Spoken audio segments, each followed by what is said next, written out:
இயேசு கிறிஸ்துவின் இனிய நாமத்தில் உங்கள் அனைவருக்கும் என் அன்பின் வாழ்த்துக்கள். இன்னைக்கு நம்ம பவுலுடைய ஃபர்ஸ்ட் மிஷனை பத்தி பார்க்க போறோம். பவுல் வந்து யார் என்று பவுல் வந்து பரிசேயன். பிலிப்பியர் 3:5 அப்போஸ்தலர் நடவடிக்கை 23:6 பென்யாமின் கோத்திரம், பெஞ்சமின் ட்ரைப்ல இருந்து வந்தவர். அவர் வந்து ஃப்ரம் பார்சிஸ் அப்படின்னா பரிசேயன். ரிசரக்ஷன், உயிர் தெழுதலை நம்புவாங்க, தேவதூதர்களை நம்பின இந்த ஒரு குரூப்ல இருந்து வந்தவர் தான் பவுல். பவுல் வந்து ஒரு பெரிய ராபின்னு நம்ம சொல்றோம். ராபின்னா டீச்சர், லைக் ஜீசஸ். அதே போல கமாலியல் என்று சொல்லக்கூடியவர்கிட்ட இருந்து அவர் கற்றுக்கொண்டார் நிறைய காரியங்களை. ஸோ அவருக்கு கீழே இருந்து அவர் வளர்ந்துருக்கிறாரு. அவருடைய நேட்டிவ் நீங்க பார்த்தீங்கன்னா தர்சோன்னு தமிழ்ல சொல்லப்பட்டிருக்குது. ஸோ அந்த பட்டணத்துல இருந்து வர்றாரு. அது சிலீசியால இருக்குது, ஏஷியா மைனர்ல அந்த பகுதி அமைந்திருக்கு. அவர் வந்து டென்ட் மேக்கர். அவருடைய வொகேஷன் வந்து டென்ட் மேக்கரும். அவர் வந்து பிறவியிலிருந்து ரோமன் சிட்டிசனாக இருந்திருக்கிறார். ஸோ இவர் வந்து கிறிஸ்தவர்களுக்கு விரோதமாக எழும்பின ஒரு பெரிய பயங்கரமான ஒரு ஆள். ஸோ அர்டன்ட் அப்போனண்ட் அப்படின்னு நம்ம சொல்லலாம். அப்போ சில 9:1 பார்த்து. ஏன்னா இவர் வந்து ஸ்தேவான் மரித்த ஒரு இதில் கூட சாட்சியாக நின்றிருக்கிறார். இவர் வந்து புதிய ஏற்பாட்டில் நம்ம பார்க்குறோம் 27 புஸ்தகங்கள் மத்தியில் 13 இல்லாட்டி 14. ஏன்னா ஹீப்ரு வந்து இவர் தான் எழுதினாரான்னு கன்ஃபார்ம் கிடையாது. பட் இவர் தான் எழுதியிருந்தா 14 புஸ்தகங்கள் இவர் மட்டுமே எழுதியிருக்கிறாரு புதிய ஏற்பாட்டில். முக்கியமாக நிறைய இவர் தான் எழுதியிருக்கார். ஸோ இவர் வந்து ரோமு போகிறதற்கு முன்பதாகவே நம்ம பார்க்குறோம், இங்கே நெரோ சாம்ராஜ்யத்தில் நெரோ ராஜாவால் அவருடைய ரெஜிமில் இவர் மாட்டீர் ஆகப்பட்டார். AD 67 68 வரை. அது நீங்கள் 2 Timothy 4 குறிப்பிடப்பட்டிருக்கு. ஸோ இங்கே வந்து இவருடைய ஃபர்ஸ்ட் மிஷன் வந்து டேக்ஸ் பிளேஸ் பிட்வீன் AD 46 48 வரை. பவுல் வந்து ஒரு சாட்சியாக நின்றார். எப்போனா இந்த கதை எப்படி ஆரம்பிக்குதுன்னா, ஸ்தேவான் இரத்த சாட்சியாக மறிக்கிறார். அவருக்கு வந்து கன்ஃபார்ம் பண்றது இவர் தான். இவங்களுக்கெல்லாம் வந்து எப்படின்னா, ஆண்டவருடைய ரகசியம் தேவனை குறித்து தெரியாதனால இன்னைக்கு முழு உலகமே தேவனுக்கு விரோதமாக ஒரு பக்கம் இருக்கிற கூட்டத்தை நீங்க பாத்தீங்கன்னா, அவங்க ஆண்டவர் அறியாத ஒரு கூட்டம். அதனாலதான் அவங்க அது ரொம்ப பயங்கரமாக துணிகரமாக இந்த பாவ செயல்பாடுல இறங்கி இருக்கிறாங்க. ஆண்டவருடைய பிள்ளைகளுக்கு விரோதமாக ஒரு கூட்டம். அதே போலதான் பவுல் நின்று கொண்டு இருந்தாரு. பவுல் வந்து என்ன பண்ணார்னா, அப்போஸ்தலர் 8:3 நீங்க பார்த்தீங்கன்னா, வீடுகளில் புகுந்து புருஷர்களையும் ஸ்திரீகளையும் பிடித்து கொண்டு போய் சிறையில் போட்டார். வீடு வீடாக போனார். ஸோ எவ்வளவுக்குள்ள அவருக்கு ஒரு வைராகியம் இருந்திருக்குது பாருங்க. இவர் நிமித்தம் அந்த ஸ்தேஃபான் மார்ட்டிர் அந்த காலகட்டத்தில இருந்து மக்கள் சிதறடிக்கப்பட்டாங்க. இந்த மக்கள்லாம் சிதறடிக்கப்பட்டு வேற வேற இடங்களுக்கு போனார். அப்போஸ்தலர் 8:1 நம்ம பார்க்கிறோம், அக்காலத்திலே எருசலேமில் உள்ள சபைக்கு மிகுந்த துன்பம் உண்டாயிற்று. அந்த காலகட்டத்துல சவுலுன்னு சொல்லக்கூடிய பவுல் அவர் எழும்பின அந்த காலகட்டத்துல நிறைய பேர் தெய்வ பிள்ளைகளுக்கு விரோதமாக எழும்பினாங்க. அப்போ ரொம்ப சபைக்கு ரொம்ப ப்ராப்ளம் ஆச்சு, துக்கமாச்சு, துன்பமாச்சு. ஒரு பக்கம் பரிசுத்தாவியானவரால நிரப்பப்பட்டு பெரிய ஒரு எழுப்புதலை நம்ம பார்க்குறோம். அப்போஸ்தலர் 2 அந்த அறையெல்லாம் நிரப்பப்பட்டு, ஏன்னா எல்லாம் ஒருமித்து கூடி ஃபாஸ்டிங்கில் உபவாசித்து ஜெபிக்கும் பொழுது அங்கே தேவனுடைய வல்லமை வந்து அவர்களை நிரப்பினதை நம்ம பார்க்கணும். அதே சமயத்தில் சபை வளருகிறதையும் நம்ம பார்த்து கொண்டு இருக்கோம். பட் இன்னொரு பக்கம் பவுல் வந்து தொல்லை கொடுக்குறவராக, இப்போ சபை நல்ல வளர்ச்சி அடையுது, ஆனால் அதுக்கு உபத்திரம் கொடுக்குற ஒரு கூட்டத்தை நம்ம பார்க்குறோம். அதை கொடுக்கணும்னு இருக்குது, பயப்பட வேண்டாம். ஆண்டவர் நிச்சயமாக அவங்கள கணக்கு கேட்பார். ஸோ இப்படி ஒரு சபைக்கு தொல்லை கொடுக்க வேண்டும் என்று சொல்லி ஒரு ஹை பிரீஸ்ட், பிரதான ஆசாரியன்கிட்ட போய் தமஸ்குல இருக்கிற சினாககில் போய் மக்கள் யாராவது இப்படிப்பட்ட கூட்டம், அதாவது இயேசுவை பின்பற்றுகிற ஒரு கூட்டம் இருந்தால் அவங்க பிடிச்சி சிறைச்சாலையில் போடணும்னு ஒரு கடிதத்தை வாங்கிட்டு தான் அவர் போகிறாரு. தீவிரமாக தான் போகிறாரு, இறங்கி போகிறார், பிடிச்சி உள்ளே போடணும் அப்படின்னு. ஸோ அந்த தமஸ்கு ரோட்ல தான் ஏசப்பா அவரை சந்திக்கிறாரு. அங்க சந்திக்கும் பொழுது ஏசப்பா அவர்கிட்ட கேட்குறாரு, ஏன் என்ன துன்புறுத்துற அப்படின்ட்டு சொல்லி அப்போ நான் எங்கள் ஆண்டவரை துன்புறுத்துகிறேன் அப்படின்னு சொல்லி கேட்கவும் ஆண்டவர் சொல்கிறாரு, நான் தான் இயேசு அப்படின்னு சொல்லி ஏன் என்னை துன்பப்படுத்துகிறேன். இயேசுவை துன்பப்படுத்தலை, ஆனால் அவருடைய பிள்ளைகளை துன்பப்படுத்தும் பொழுது இயேசப்ப சொல்ல ஏன் என்னை துன்பப்படுத்துங்க. அப்போ வந்து ஆண்டவர் சொன்னார். அப்போவே அந்த நிமிஷமே அவர் கூடாயிட்டார், தொடப்பட்டார். பாருங்க, ஒரு முரட்டாட்டு மனுஷனை, ஒரு கடினமான மனுஷனை நம்மளால் மாற்ற முடியாது. அஃப்கோர்ஸ் நம்ம ஜெபிக்கலாம். ஒரு துன்மார்க்க பிள்ளையா இருக்கலாம், இல்லை ஒரு கடினமான மனிதர்களாக இருக்கலாம், ஒரு துன்மார்க்க பிள்ளையா இருக்கலாம், இல்லை ஒரு கடினமான மனிதர்களாக இருக்கலாம். அவங்களெல்லாம் நம்ம மாற்ற முடியாது. என்னதான் நம்ம வசனம் சொன்னாலும் அது மண்டையில் ஏறாது. ஆனால் அதுக்கு பதிலாக நம்ம பண்ண வேண்டியது என்னன்னா, நல்ல ஒரு ஜெபம் பண்ணலாம். அவங்களுக்காக தொடர்ந்து ஜெபிக்கும் பொழுது நிச்சயமாக ஆண்டவரை தொட்டு மாற்றக்கூடியவராக இருக்கார். என்னுடைய பர்சனல் லைஃப்ல கூட எவ்வளோ பேர் சொல்லியிருப்பாங்க எனக்கு, ஆனால் அது புரிஞ்சிருக்காது. ஆனால் ஒரு டைம் வந்து ஆண்டவர் சூஸ் பண்ணி வைப்பார். இந்த டைம் கரெக்டான டைமு, இந்த நபரை தொடக்கூடிய நேரம் அப்படின்னு சொல்லி ஆண்டவர் தொட்டு நிறைய ஒரு பெரிய ஒரு மிராக்கல். ஏன்னா Paul was against the church, but God touched his life and made him in such a way that he was used as a vessel of God. அதை நம்ம பார்க்குறோம். ரொம்ப ஒரு அற்புதமான ஒரு காரியம். விரதமான எழும்புன ஒரு மனுஷனை தேவனுடைய ஊழியத்துக்காக எடுத்து பயன்படுத்துறது தான் பெரிய ஒரு காரியம். ஸோ ஆண்டவர் அப்படி பயன்படுத்தினார். இங்கே வந்து இப்போ பவுல் வந்து குருடாயிட்டாரு, கூட வந்தவங்க எல்லாம் அவருக்கு ஒரு ஒன்றும் புரியலை, என்ன இது நடக்குது அப்படின்னு சொல்லி. ஸோ அவர் குருடாக இருக்கும் பொழுது அனானியாஸ்னு ஒருத்தர் தொடப்படுறார். அவர் வந்து ஒரு டிசைபிள் ஆஃப் காட். அவர் வந்து ஷீஷன். அவர் தமஸ்குல இருக்கிறாரு. அவருக்கு ஆண்டவர் சொல்றார், ஒரு விஷன் காட்டுறார். இப்படி சவுல் என்னும் சொல்லக்கூடியவன் வந்து போய் அவனுக்காக நீ கையை வச்சு ஜெபம் பண்ண அவன் பார்க்கணும். ஸோ இவரு பயம் வந்தது, அவரை போய் நான் எப்படி போய் ஜெபம் பண்ணேன். அதற்கு கர்த்தர் என்ன சொல்றாரு பாருங்க, அற்புதமான ஒரு வார்த்தை. அதற்கு கர்த்தர், நீ போ, அவன் புறஜாதிகளுக்கும் ராஜாக்களுக்கும் இஸ்ரவேல் புத்திரருக்கும் என்னுடைய நாமத்தை அறிவிக்கிறதற்காக நான் தெரிந்து கொண்ட பாத்திரமாய் இருக்கிறான். எவ்வளோ ஒரு அற்புதமான வார்த்தை. நான் தெரிந்து கொண்ட ஒரு பாத்திரம், ஆண்டவர் தேர்ந்தெடுத்த ஒரு பாத்திரம். நானும் நீங்களும் சொல்ல முடியாது. எப்படி நீங்க பிரசங்கம் பண்ணக்கூடாது, நம்ம சொல்லக்கூடாது, நம்ம சொல்ல முடியாது. That is God. God had appointed. பவுல வந்து ஆண்டவரே தேர்ந்தெடுத்தாரு. ஒரு தேர்ந்தெடுத்த பாத்திரம்னா, முன்பே உலகம் சிருஷ்டிப்பதற்கு முன்பு, அதாவது ஃபவுண்டேஷன் லே அவுட் பண்ணுவதற்கு முன்பதாகவே ஆண்டவர் வந்து இவரை தேர்ந்தெடுத்திருக்கிறாரு. இவர் இப்படிதான் ஊழியம் செய்வார்னா ஆண்டவர் தேர்ந்தெடுத்த ஒரு பாத்திரம். அதனால தான் பாருங்க, அந்த நேரம் வந்தோன்னு ஆண்டவர் சொல்லிட்டாரு, கர்த்தர் தேர்ந்தெடுத்தாருன்னா மனுஷனெல்லாம் மாற்ற முடியாது. அது ஒன்று ஞாபகம் வச்சுக்கலாம். Then we will be fighting against God. So இங்க வந்து இவர் வந்து கர்த்தரால் தேர்ந்தெடுக்கப்பட்ட ஒரு பாத்திரமாக பார்க்கிறோம் நம்ம. இப்போ ரொம்ப நாளாகவே அங்க இருந்து அவர் பிரசங்கம் பண்றார். ஸோ அது வந்து ஒரு சவுதியின் இடம், ஜோர்டான்னு சொல்லலாம், பெட்ரா இன்னைக்கு சொல்லக்கூடிய இடம். அங்கே 3 வருடங்களாக அவர் அங்கேருந்து லேர்ன் பண்ணுறாரு. ஆண்டவரை பற்றி, ஊழியம் பண்ணுறது பற்றி, எல்லாத்தையும் பற்றி ஆண்டவர் அவருக்கு அங்கே டீச் பண்ணுறாரு. ஸோ இந்த பெட்ரான்னு சொல்லக்கூடிய இந்த இடத்துல கிட்டத்தட்ட 30,000 to 40,000 மக்கள் இருந்தாங்க. இவங்க ட்ரேட் பண்ண ஒரு முக்கியமான சென்டராக இருந்தது. இந்த இடத்த நீங்கள் பார்த்தீங்கன்னா பெரிய குகைகள், அதாவது பெரிய மணல் பாறைகள், குன்றுகள், அப்படிதான் இது இருக்குது ஃபுல்லாக. அங்கே வந்து நீங்கள் என்ன செழிப்பாக பார்க்க முடியாது. வனாந்திரம், ஃபுல்லாக வனாந்திரம். பாருங்கள் எப்படிப்பட்ட இடத்துல ஆண்டவர் கொண்டு போயிருக்கிறார். My goodness. இந்த இடத்துல இருந்து இவங்க வந்து, இது மெயின் சென்டர், ட்ரேட் சென்டர்னால இங்கேருந்து சைனாவுக்கு வருஷத்தில் 3 வருஷத்தில் ஒரு முறை இவங்க போய் பார்த்துட்டு வரக்கூடிய வழக்கம் இருந்தது. இப்போ இங்க வாழ்ந்த மக்கள் வந்து சிம்பிளா பெதுயின் சொல்லக்கூடிய இன மக்கள். இவங்க வந்து எகிப்தியரின் மைத்தாலஜில வாழ்ந்தவங்க. அதாவது இவங்க ஐசிஸ் அப்படின்னு சொல்லக்கூடிய ஒரு தெய்வதையை பின்பற்றினாங்க, லைஃப் கொடுக்குற தெய்வதை.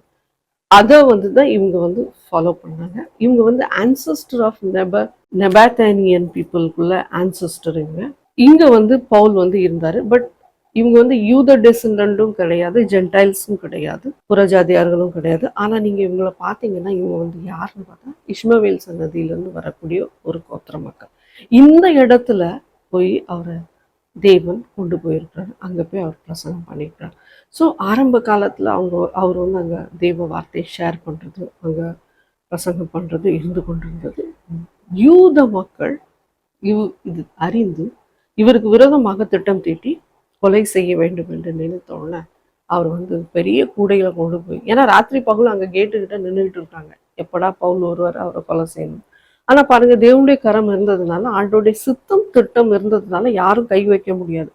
அழகாக ஆண்டவர் கொண்டு போய் என்ன பண்ணிட்டாரு, பாஸ்கெட் மூலமாக, கூட மூலமாக கொண்டு போய் இறக்கப்பட்டார். இப்போ சவுல் வந்து எருசலேமுக்கு போறாரு. எருசலேம்ல போனோம்னா சபை வந்து மிகவும் பயங்கரமாக பயத்துக்குள்ளாக இறங்குது. இப்போ இந்த பயத்துக்குள்ளாக இறங்கும் போது அங்க பர்னபாஸ் ஆண்டவர் அந்த ஞானத்தை கொடுக்குறாரு. அவர்கிட்ட எல்லாம் இவர் சொல்றாரு, எப்படி நான் வந்து கன்வெர்ட் ஆனேன், தமஸ்கு ரோட்ல போகும்போது எப்படி ஏசப்பாவே நேரடியாக என்னை வந்து சந்தித்தார், தொட்டார், அதிலே நான் மனமாற்றம் அடைந்தேன் என்று சொல்லியிருப்பார். ஸோ அங்க பர்னபாஸ் இவருக்காக நின்று பயப்பட வேண்டாம், இவர் ஆண்டவரால் இப்போ ரட்சிக்கப்பட்டான்னு சொல்லணும். எவ்வளோ பெரிய சந்தோஷம் பாருங்க. எல்லாரும் கூடி இருந்து நிச்சயமா அந்த பவுலுக்காக ஜெபிச்சிருப்பாங்க, ஏன்னா பெரிய தொல்லை கொடுக்குறவனா இருந்தானே அப்படின்னு சொல்லி. ஆனாலும் ஆண்டவர் அவர் சந்தித்த விதமே வித்தியாசமாக இருந்தது. ஸோ பவுல் அங்க வந்து அவர்கள் மத்தியிலே தேவ வார்த்தையை ஷேர் பண்றாரு, ஏசப்பாவை பத்தி எக்ஸ்பிளைன் பண்றாரு. அங்கேயும் இவரு, ஏன்னா இவர் வந்து கிரேக்கர்களுக்கு நிறைய டிஸ்பியூட் பண்ணி சொல்லி கொண்டு இருந்தாரு. அது ஹெலனிஸ்ட்னு சொல்லக்கூடிய இந்த ஒரு குரூப், இவங்களுக்கு வந்து வந்து இவர் எப்படியாவது கொல்லணும்னு சொல்லி இங்கேயும் பாருங்க எப்படி ஒரு எப்படி ஒரு சூழ்நிலையின் மத்தியில் அவர் பிரசங்கம் பண்றாரு பாருங்க. உயிரை பணி வச்சு, உயிருக்கு ஆபத்து. நம்ம இன்னைக்கு நம்ம ஈஸியா போய் சுலபமா போய் பிரசங்கம் பண்ணிட்டு வர்ற மாதிரி கிடையாது. இவருடைய ஊழியமே தனி, வித்தியாசமான ஊழியம், உயிருக்கு ஆபத்து. அப்படிப்பட்ட இடத்துல போய் அவர் பிரசங்கம் பண்றாரு. ஸோ சிசீரியா மூலமாக கொண்டு வந்து தர்சுஸ்க்கு அனுப்பப்படுறார். பர்னபாஸ் வந்து இப்போ வந்து இவர் அனுப்பப்பட்டாரு தர்சஸ்க்கு, ஜெருசலேம்ல இருந்து. ஏன்னா இவருக்கு போற இடம்லாம் எகெயின்ஸ்டா மாறுது. ஆனா பாருங்க, அங்க ஊழியம் அவர் செய்து கொண்டு வர்றாரு. வித்தை வந்து விதைச்சுக்கிட்டே போறாரு. பர்னபாஸ் வந்து இப்போ வந்து கேள்விப்படுறாரு, ஒரு எழுப்புதல் நடக்குது. அதாவது போனேஷியா, சிப்ரஸ், அந்தியோக் இந்த பட்டணத்துல போன ஆட்கள், ஸ்தேஃபான் மரித்தார், அவருடைய இரத்த சாட்சி ஆகும் பொழுது அங்கிருந்து சிதறடிக்கப்பட்ட மக்கள் சும்மா இருக்கல, எங்கெல்லாம் போனாங்களோ அவங்களும் அங்க பிரசங்கம் பண்ண ஆரம்பிச்சிட்டாங்க, தேவ வார்த்தையை ஷேர் பண்ண ஆரம்பிச்சிட்டாங்க. ஒரு பெரிய எழுப்புதல் நடக்கிறது இவங்க காதுக்கு வருது. பர்னபாஸ் அனுப்பப்படுறாரு. 340 மைல் வரைக்கும் போறாரு அந்தியோக் பட்டணத்துல. இப்படி உண்மைதானான்ட்டு விசாரிக்க போறாரு. எங்கன்னா அங்க வந்து ஜென்டைல்ஸும் கிரேக்கர்களும் தெய்வ வார்த்தைகளை கேட்கறதும், பயங்கரமாக அந்த வார்த்தை பரவுகிறதும், நிறைய மக்கள் ரட்சிக்கப்படுவதையும் பார்க்குறாங்க. இங்க நம்ம பார்க்கும் பொழுது சிப்ரு தீவு இது வந்து, அதே போல சீரேன், கிரேக்கருக்கு அந்தியோக் பட்டணத்துல வந்து பிரசங்கம் பண்றாங்க. இந்த சிப்ரஸ்ல இருந்தும் சீரேன்ல இருந்தும் வந்தும் இங்க அந்தியோக் மக்களுக்கு, அதாவது இந்த கிரேக்க மக்களுக்கு பிரசங்கம் பண்ணும் பொழுது அங்க ஒரு பெரிய எழுப்புதலை பார்க்குறாங்க. ஸோ பர்னபாஸ் வந்து என்ன பண்றாருன்னா, பவுலுக்கு ஜாயின் பண்ணிட்டு அவர் அந்தியோக் பட்டணத்துல கூப்பிட்டு வந்து இங்க கொண்டுட்டு வர்றாரு. கொண்டுட்டு வரும்போது இங்க வந்து நம்ம என்ன பார்க்குறோம்னா, இந்த அந்தியோக் பட்டணம், இதே அந்தியோக் பட்டணத்துல வந்து முத கிறிஸ்டியன்ஸ்னு டிசைபிள்ஸை கூப்பிடுறாங்க, அந்த இடம் தான் இது. ஸோ இந்த காலகட்டத்தில் என்ன நடக்குதுன்னா, அகாபாஸ் அப்படின்னு சொல்லக்கூடிய ஒரு தீர்க்கதரிசிக்கு வந்து ஆண்டவர் வெளிப்படுத்துறாரு, பெரிய ஒரு ஃபெமைன் வரப்போகுது, வறட்சியான காலம் நடக்க போகுது அப்படின்னு சொன்ன உடனே எல்லாரும் அவங்க கிட்ட, ஊழியக்காரங்க, டிசைபிள்ஸ், அப்போஸ்தலர்ஸ், இவங்ககிட்ட இருந்த ஃபண்ட்ஸ் எல்லாம் எடுத்து யார் யாருக்கு தேவைப்படுதோ அப்படின்னு ஆலயத்துக்கு அவங்கெல்லாம் பங்கிட்டு கொடுத்தாங்க. ஸோ பர்னபாஸும் சவுலும் இந்த அந்தியோக்ல இருந்து லீடர்ஸ், டீச்சர்ஸ் இவங்க மூலமாக கைகளை வைத்து ஜெபித்து இவர்கள் அனுப்பப்படுகிறார்கள். பரிசுத்த ஆவியானவர் தெளிவா சொல்றாரு சபைக்கு, பவுலையும் பர்னபாஸையும் எங்களுக்கு பிரித்து வைங்க, ஊழியத்துக்கு அவங்களுடைய மிஷனுக்காக பிரித்து வைங்க, அவங்கள எடுத்து பயன்படுத்த போகும். பாருங்க, ஃபர்ஸ்ட் மிஷன், அதாவது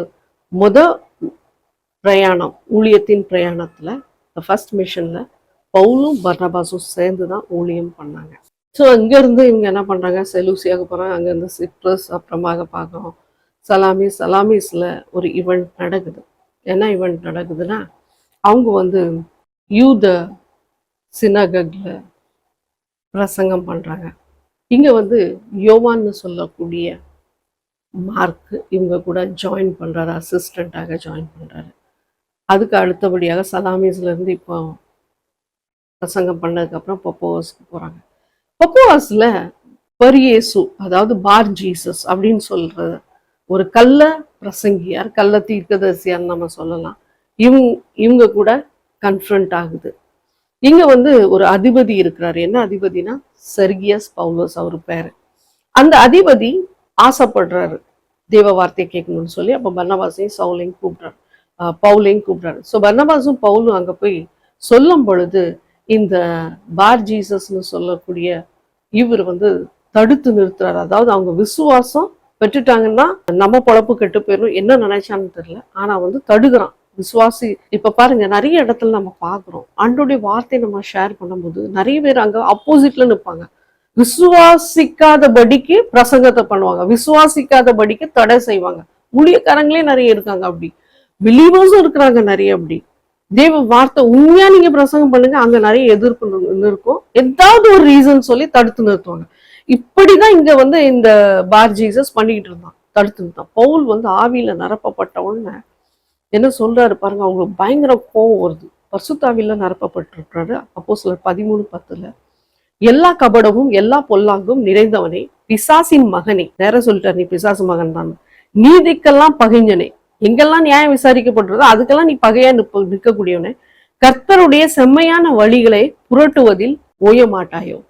உடனே சொல்றாரு, நீ குருடாயிருவ, தெளிவா வெளிச்சமே பார்க்க மாட்டேன், நீ குருடாயிருவான்னு சொன்னோம். அந்த நிமிஷமே நம்ம பாக்குறோம், இவன் குருடாயிரும், கண்ணு தெரியாம போயிருது. இதை பார்த்த அந்த செர்கியஸ் பவுலஸ் அங்க மனம் திரும்புறாரு. பெரிய ஒரு அற்புதம்.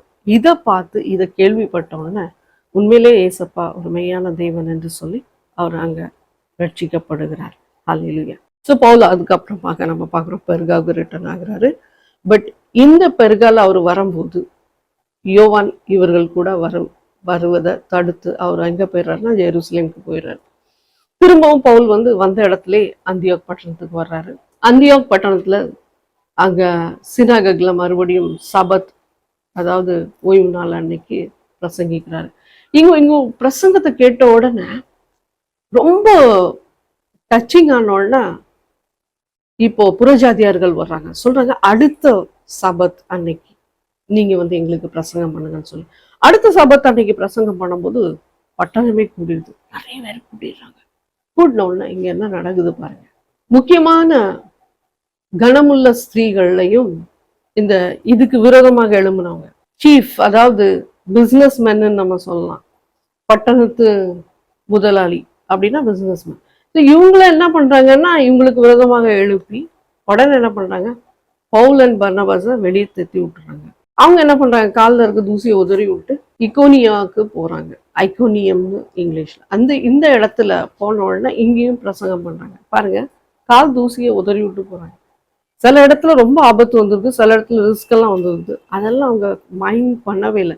நம்ம இருந்தா என்ன சொல்லுவோம், ஒரு சின்ன சோதனை வந்தாலே நம்ம விழுந்துருவோம், வேண்டாம் நான் பிரசங்கம் பண்ண மாட்டேன், வேண்டாம் இங்க போனா நமக்கு இது பிரச்சனை வந்துடுது. நம்ம எல்லாருக்கும் அந்த ஒரு பலவீனம் இருக்குது, ஏன்னா நம்மளால போராட முடியாது.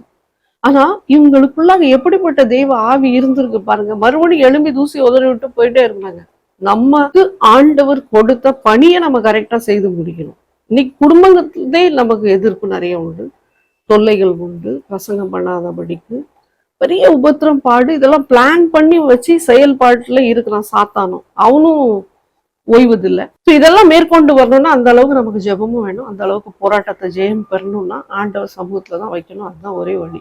நிச்சயமா ஆண்டவர் அதை எதிர்த்து நிற்கிற அதிகாரத்தையும் கொடுப்பார். இப்ப இவங்க தேவாலயத்துல போறாங்க, யூதர்கள் மத்தியில பிரசங்கம் பண்றாங்க, கிரேக்கர்களும் அங்க நிறைய விசுவாசிக்கிறார்கள். ஐக்கோனியம்ல லாங் டைம்ல இங்க நம்ம பார்க்குறோம், அங்க இருந்து ரொம்ப நேரமாக இருந்து அங்க பெரிய அற்புதங்கள் அடையாளங்களை செய்தார்கள் என்று வேதம் தெரிவிக்கிறது. ஆனா இங்கேயும் அவிசுவாசியாத யூதர்களும் புறஜாதியர்களும் பாத்தீங்களா, அவிசுவாசியாத யூதர்கள் புறஜாதியார் மைண்ட என்ன பண்றாங்க, பாய்சன் பண்றாங்க. அவிசுவாசியாத யூதர்கள் புறஜாதியாருக்குள்ள மைண்ட பாய்சன் பண்றாங்க. எதுக்குன்னா கூட்டம் வளருது, பெரிய ஆட்கள் எழும்புறாங்க, நிறைய ஆண்டவரை விசுவாசிக்கிறாங்கன்னு சொல்லி அவங்களுக்கு விரோதமாக இங்கேயும் திட்டம் திட்டுறாங்க. என்னன்னா கல் எடுத்து எரியணும் இவங்களை அப்படின்னு சொல்லி. இதை கேள்விப்பட்டவுடனே பவுலும் பர்னபாசும் என்ன பண்றாங்கன்னா லிஸ்ராவும் தெர்பேக்கும் ஓடுறாங்க. லிஸ்ரால ஒரு சம்பவம் நடக்குது. லிஸ்ரால அவர் பாக்குறாரு, ஒரு முடவன் இருக்கிறான். அந்த முடவன் வந்து பிறவியிலே முடவன். அவனை பாக்குறாரு பவுல். பார்த்த உடனே பாருங்க, பவுல் எப்பவும் பார்த்துக்கிட்டே இருப்பார். பார்த்த உடனே இயேசு நாமத்துல எழும்பினான்னு சொன்னோன்னா எழுமிட்டான். இங்க உள்ள மக்களுக்கு ரொம்ப ஆச்சரியம், என்னடா இது கடவுளே கீழே வந்துட்டாரா அப்படின்னு. ஏன்னா பர்னபாஸ் அவங்க வந்து என்ன சொன்னாங்கன்னா ஜீவஸ், பவுல வந்து ஹெர்ம்ஸ்னு சொன்னாங்க. அப்படின்னு என்னதுன்னா அவங்க தெய்வ தான் வந்துட்டாரா அப்படின்னு சொல்லி என்ன பண்ணாங்க, ஒரு காளையை எடுத்துட்டு வந்து பெரிய மாலையெல்லாம் போடணும். ஏன்னா அவங்க பூஜை பண்றவங்க, எப்படியாவது இந்த காளையை பலியிடணும். ஏன்னா உண்மையான கடவுள் மேல இருந்து இறங்கி கீழே வந்துட்டாருன்னு சொல்லி இப்படி ஒரு பெரிய ஒரு கூட்டத்தை திரக்கி இப்படி பண்ணிக்கிட்டு இருக்கும்போது பவுல் வந்து தன்னுடைய வஸ்திரத்தை கிழித்து, உங்களை போல சாதாரணமான மனிதர்கள் தான், ஆண்டவர் தான் இதெல்லாம் செய்தார்னு சொல்லி அந்த கூட்டத்தை கலைத்து விட பெரிய பாடாயிடுச்சு அவங்களுக்கு. இங்க நம்ம பாக்குறோம், யூதர்கள் வந்து நிறைய மக்களை வந்து இவர்களுக்கு விரோதமாக தூண்டி விட்டு 14-19 தூண்டி விட்டு இவங்களை வெளியே கொண்டு வந்து அடிச்சு இவர் மரித்து போய்விட்டார் என்று நினைத்து அவங்க என்ன பண்றாங்கன்னா போயிட்டாங்க. ஆனா அவங்க மறிக்கவில்லை. மறுநாள் எழும்பி தர்பைக்கு ஓடுறாங்க. அங்க வந்து போய் நிறைய பிரசங்கம் பண்ணி அங்க அநேக சீஷர்களை எழுப்புறதை நம்ம பார்க்குறோம். நெக்ஸ்ட் ரவுண்ட் அவங்க எல்லா இடத்துக்கும் போறாங்க. லிசால போறாங்க, ஐக்கோனியம்ல போறாங்க, அங்கேருந்து அந்தியோக் பட்டணத்துக்கு போறாங்க, அந்தியோக்ல இருந்து சீதியா, அப்புறம் அட்டாலியா, அப்புறம் அந்தியோக், இப்படி போறாங்க. ஸோ இங்கெல்லாம் போகும் பொழுது இங்க வந்து சபைகளை ஸ்திரப்படுத்திக்கிட்டு போறாங்க. அங்க ஒரு எல்டரை அப்பாயிண்ட் பண்றாங்க எல்லா சபையில. அதை தான் நம்ம இன்னைக்கு பார்க்குறோம், பாஸ்டர்ஸ் அண்ட் பிஷப்ஸ். ஸோ அவங்களுக்கு ஒரு சபை கொடுக்கப்படுகிறது, அதை அவங்க கேட்டேக் பண்ணணும். ஏன்னா எல்லா இடத்துலையும் பவுல் இருக்க முடியாது, எல்லா இடத்துலையும் பர்னபாஸ் இருக்க முடியாது. ஏதாவது ஒவ்வொரு இடத்துல அவங்க ரவுண்ட் ட்ரிப் அடிச்சுக்கிட்டு ரட்சிக்கப்பட்டவங்களை ஸ்திரப்படுத்துவதற்காக அங்கே அப்பாயிண்ட் பண்ணுறாங்க. இங்கே நம்ம பார்க்குறோம் அந்தியோக்கில் அவங்க ரொம்ப நாள் டிசைபிள்ஸ் கூட, ஊழியர்கள் கூட இருக்கிறத நம்ம பார்க்குறோம். ஸோ இங்கே வந்து அவங்க வந்து கர்த்தர் எப்படி புறஜாதியார்கள் மத்தியில் இவர்கள் எடுத்து பயன்படுத்தினதையும், எப்படி ஆண்டவர் வல்லமையாக எடுத்து வழிகளை டோர்ஸ் ஓப்பன் பண்ணதை பவுல் அங்கே சொல்றாரு. ஒரு அருமையான சாட்சி அவர் சாட்சியாக ஆண்டவர் எடுத்து பயன்படுத்துறாரு. அடுத்ததாக நம்ம பார்க்குறோம், இதை பார்த்து ஒரு பெரிய இந்த காலகட்டத்துல விருத்த சேதனம் பண்ணணும் அப்படின்னு சொல்லி, ஏன்னா யூதர்களுடைய முறை. ஸோ இதுல ஒரு இவங்களுக்குள்ளாக ஒரு டிஸ்பியூட்ஸ் நடக்குது. அப்போ சில 15-20 நம்ம பார்க்கலாம், 29 பார்க்கலாம். ஸோ பேதுரு இவர்களுக்கு நடுவே நின்று சொல்றாரு. என்ன சொல்றாருன்னா, நீங்க வந்து ஒண்ணுமே பண்ண வேண்டாம், ஸ்ட்ராங்கிள்டு, அதாவது கழுத்தை நெரிச்சு கொல்லப்பட்டா மாம்சம் புசிக்கக்கூடாது, விக்கிரகத்துக்கு படைக்கப்பட்ட ஆகாரம் புசிக்கவே வேண்டாம் என்று சொல்லி நீங்க வந்து தெய்வ வார்த்தையில நிலைத்துங்க. ஸோ இவ்வளோதான். ஏன்னா ஃபுல் கட்டளைகளை எல்லாம் இவங்க ஃபாலோ பண்ண முடியாது. ஸோ இந்த டிஸ்பியூட்ல அங்க கிளியர் அவுட் பண்றாங்க. எல்லா சபைகளுக்கும் அந்த லெட்டர்ஸ் அனுப்புறாங்க, இது மட்டும் இருந்தா போதும் அப்படின்னு சொல்லி. வேசித்தனத்துல இருந்து நீங்க பாதுகாக்கணும். இந்த 3 பாயிண்ட்டும் சொன்னாங்க. ஒன்று வந்து அடல்ட்ரி, வேசித்தனத்திலிருந்து பாதுகாத்து கொள்ள வேண்டும். ரெண்டாவது வந்து விக்கிரகத்துக்கு படைத்த ஆகாரம் புசிக்கக்கூடாது. மூன்றாவது வந்து இப்படி கழுத்து நெரிச்சு கொல்லப்பட்ட மாம்சம் புசிக்கக்கூடாது. நம்ம பைபிள் படிக்கும்போது இப்போ நமக்கு இன்னும் நல்ல கிளியர் டெப்த், ரொம்ப அண்டர்ஸ்டாண்டிங் கிடைக்குது, என்னென்ன மாம்சம் சாப்பிடக்கூடாது.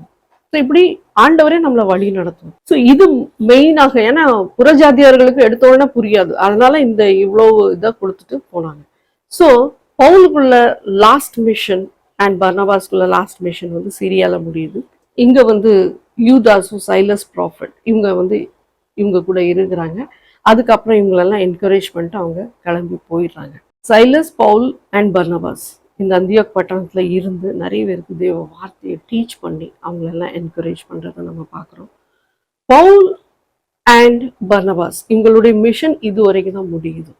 அதுக்கப்புறம் பெரிய டிஸ்பியூட் ஆகி இவங்க 2 பேரும் பிரிகிறத நம்ம பார்க்குறோம். அது 2வது ஊழியம், அங்கேருந்து 2வது பவுலுடைய மிஷன் ஆரம்பமாகுது. ஆனால் எவ்வளோ பாடுபடுறாரு பாருங்க ஊழியத்துக்காக. நம்ம இதுல இருந்து நமக்கு என்ன லேர்ன் பண்றோம்? சுவிசேஷம் வந்து எல்லாத்துக்கும் அது தடை செய்யக்கூடாது. யூதர்களுக்கு ஃபர்ஸ்ட் பிரசங்கம் பண்ணப்பட்டது. அதுக்கப்புறம் யூதர்கள்ல இருந்து வர்றவங்க தான் ஃபர்ஸ்ட் டிசைபிள்ஸ், அப்போஸ்தலர். அவங்க தான் கிறிஸ்தவர்கள் என்று அழைக்கப்படுகிறார்கள். அப்புறமாக கிறிஸ்தவர்கள் என்று அழைக்கப்படும் போது அதுல புறஜாதியார்கள் கூட சேர்க்கப்படுகிறார்கள். ஸோ ஆண்டவர் வந்து காஸ்பல் வெறும் யூதர்களுக்கு மட்டும் வைக்கல, பட் அது எல்லாருக்கும் வச்சதுனால தான் ஆண்டவர் வந்து இது ஒரு கிறிஸ்டியன்ஸ்னு பேர் கொடுத்து ஆண்டவர் அநேகருக்கு இந்த வார்த்தை ஃப்ரீயாக கொண்டு சேர்க்கப்படணும் என்று ஆண்டவர் அப்போஸ்தலர்கள், டிசைபிள்ஸ் எல்லாம் தேர்ந்தெடுக்கிறார்.